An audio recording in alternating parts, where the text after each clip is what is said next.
Network को करेंगे ध्वस्त, नशे के व्यापार पर लगेगी लगाम, अमित शाह का तगड़ा एक्शन, नार्को आतंकवाद पर लगेगी लगाम।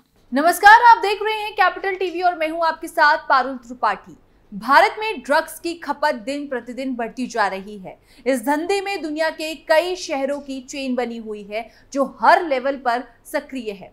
युवाओं में तो नशे की लत तेजी से फैल रही है। ये नशा शराब या सिगरेट का नहीं है, बल्कि गांजा, कोकीन, अफीम, टेट्राइड, स्मैक और नशीली दवाओं का है। इस तरह का नशा करने की वजह से युवाओं की मानसिक स्थिति बिगड़ती जा रही है। कई का तो मनोचिकित्सालयों में इलाज भी चल रहा है। वहीं इस नशे के आदी होने के बाद से क्षेत्र में क्राइम भी बढ़ते जा रहे हैं। ड्रग्स की बढ़ती खपत का मुद्दा सिर्फ युवाओं की बर्बादी तक सीमित नहीं है, इससे देश को और भी कई खतरे हैं। तभी तो 5 साल से मोदी सरकार ने नशीली दवाओं के खिलाफ जमकर लड़ाई लड़ी और कई सुधार भी किए हैं। अब फिर एक बार गृह मंत्री अमित शाह ड्रग्स को लेकर एक्शन में आ गए हैं। तो क्यों एक्शन में आ गए हैं गृह मंत्री अमित शाह? इसके साथ ही ड्रग्स फंडिंग से किस तरह बॉर्डर से पंजाब फिल्म इंडस्ट्री तक, बॉलीवुड तक, अवैध हथियारों तक और नार्को आतंकवाद तक फायदा हो रहा है, इन सभी सवालों के जवाब आगे वीडियो में जरूर मिलेंगे। चलिए शुरू करते हैं। देश में कोच्चि, मुंबई, चेन्नई और कोलकाता जैसे बंदरगाहों से ड्रग्स की तस्करी की जाती है। साथ ही पाकिस्तान के बॉर्डर स्थित भारतीय इलाकों पर भी ड्रग्स का कारोबार जमकर होता है। आपराधिक नेटवर्क कंटेनर्स में छिपकर मछली पकड़ने वाली नावों के जरिए ड्रग्स की भारत में तस्करी करते हैं। विदेश से देश में आने वाले ड्रग्स का कारोबार इंटरनेट और कोरियर पर भी टिका है। तस्कर डार्क वेब पर ऑर्डर और पैसे लेते हैं, इसके बाद कोरियर के द्वारा देश के विभिन्न हिस्सों में भेजते हैं। कोरियर को 2 तरीकों से भेजा जाता है, पहला हवाई माध्यम, दूसरा जल मार्ग से। हवाई माध्यम से कम मात्रा में ड्रग्स की तस्करी की जाती है। इसे विभिन्न प्रकार के सामानों में छिपाया जाता है और पार्सल का रूप देकर कोरियर द्वारा भेज दिया जाता है। सबसे बड़ा मुद्दा यहाँ शुरू होता है जब ड्रग्स के व्यापार से कमाया हुआ पैसा टेरर फंडिंग में तब्दील हो जाता है। इससे अवैध हथियार लिए जाते हैं। आतंकवादी संगठनों को भी इससे बहुत ज्यादा फायदा होता है। इसके साथ ही पंजाब में सबसे ज्यादा ड्रग्स तस्करी होती है। Drugs mafia Punjab film industry से लेकर बॉलीवुड तक फंड करते हैं। देखा जाए तो ये पूरी एक चेन है जो युवाओं को नशे की लत लगवाने से लेकर नार्को आतंकवाद को भी बढ़ावा देती है। इसी वजह से मोदी सरकार और गृह मंत्री अमित शाह ड्रग्स के मुद्दे पर कड़े एक्शन लेते हैं। नशे के व्यापार पर लगेगी लगाम, अमित शाह ने किया बड़ा ऐलान। केंद्रीय गृह मंत्री अमित शाह ने गुरुवार यानी कि 18 जुलाई को दिल्ली के विज्ञान भवन में केंद्र और राज्य सरकार की नारकोटिक्स टीम के अधिकारियों के साथ बैठक की। इस दौरान उन्होंने साफ शब्दों में कहा कि भारत में 1 ग्राम भी नशीली दवा की आपूर्ति नहीं होगी। NCORD यानी कि नार्को समन्वय केंद्र की 7वीं बैठक में नारकोटिक्स टीम के अधिकारियों को नशीली दवाओं की आपूर्ति श्रृंखला को नष्ट करने के लिए कड़े कदम उठाने के निर्देश दिए। गृह मंत्री ने एक ईमेल और मानस हेल्पलाइन नंबर 1933 भी लॉन्च किया। इस पर लोग नारकोटिक्स कंट्रोल ब्यूरो को मादक पदार्थों की तस्करी की जानकारी दे सकते हैं।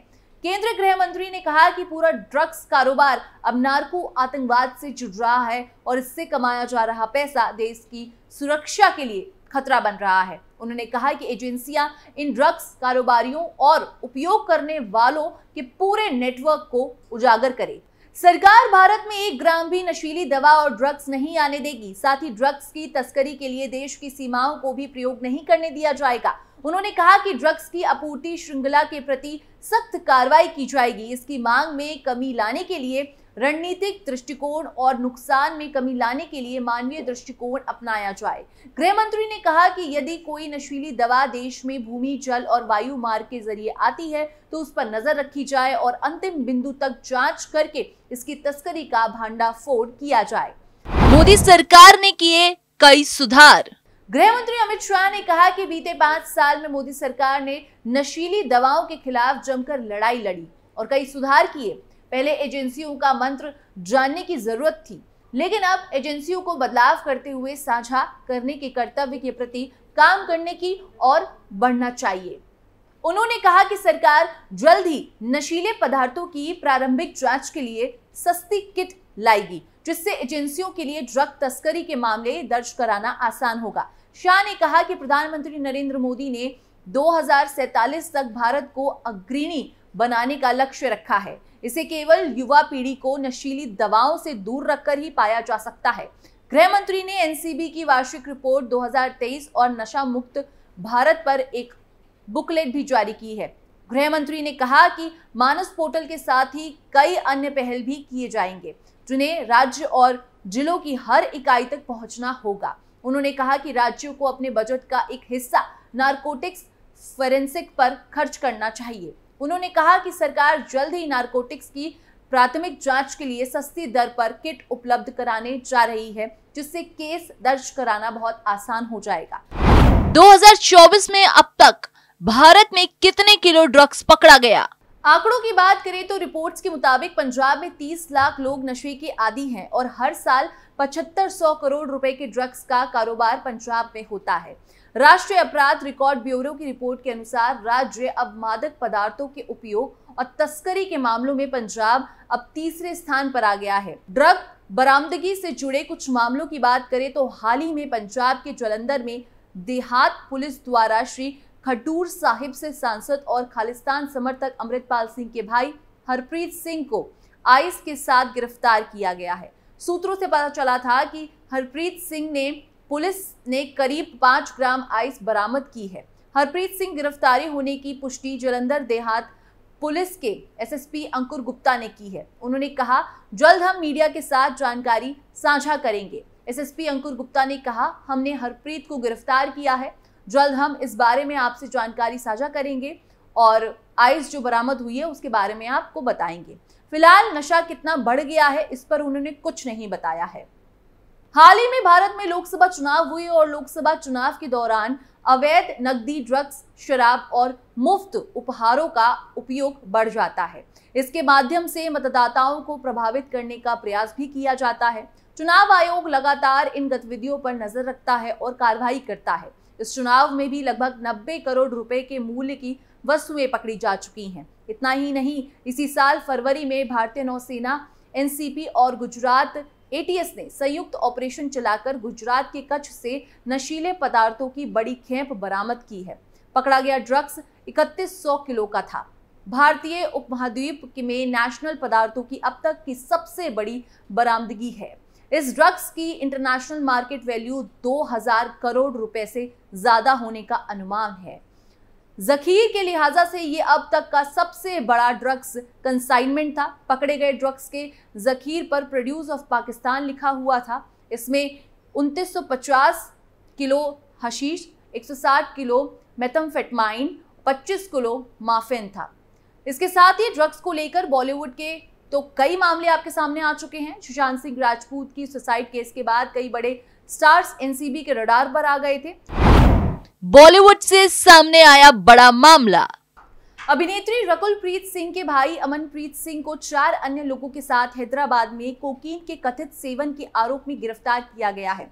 तेलंगाना पुलिस ने नरसिंगी के हैदर शाह कोटला में एक फ्लैट पर छापेमारी के बाद कहा, हमने उनके कब्जे से 35 लाख रुपए मूल्य की 199 ग्राम कोकीन, 2 पासपोर्ट, 2 बाइक, 2 सेलफोन और अन्य आपत्तिजनक सामग्री जब्त की है। Telangana anti narcotics bureau, Cyberabad police की विशेष अभियान टीम और राजेंद्र नगर पुलिस ने शहर में हाई प्रोफाइल ग्राहकों को कोकीन बेचने के आरोप में 5 ड्रग विक्रेताओं को गिरफ्तार किया, जिनमें 2 नाइजीरियन भी शामिल हैं। साइबराबाद के पुलिस आयुक्त अविनाश मोहंती ने कहा कि अमन उन ग्राहकों में से एक ही हैं। 13 उपभोक्ताओं में से 5 को गिरफ्तार कर लिया गया है और जब उनके मूत्र के नमूनों की जांच की गई तो सभी 5 में कोकीन के सकारात्मक रिपोर्ट्स आई हैं।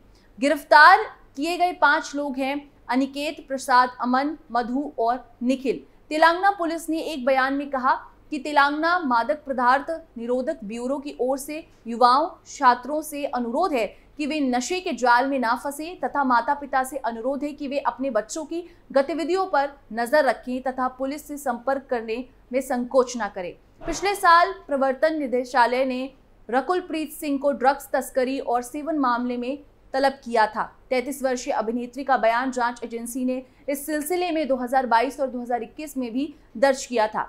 ड्रग्स देश की सुरक्षा के लिए भी खतरा बन रहा है और इसीलिए मोदी सरकार का इस पर तगड़ा एक्शन भी हो रहा है। इस खबर में बस इतना ही। और भी देश और दुनिया की तमाम खबरों के लिए आप देखते रहिए कैपिटल टीवी।